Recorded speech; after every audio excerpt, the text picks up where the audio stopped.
Acabei de fazer uma fogueira aqui para os cavalos. Está muito frio, frio e vento.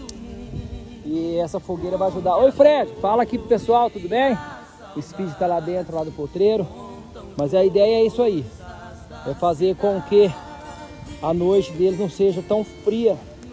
E tem mais madeira que eu separei, tem bastante madeira. E aí, espero que atrasa.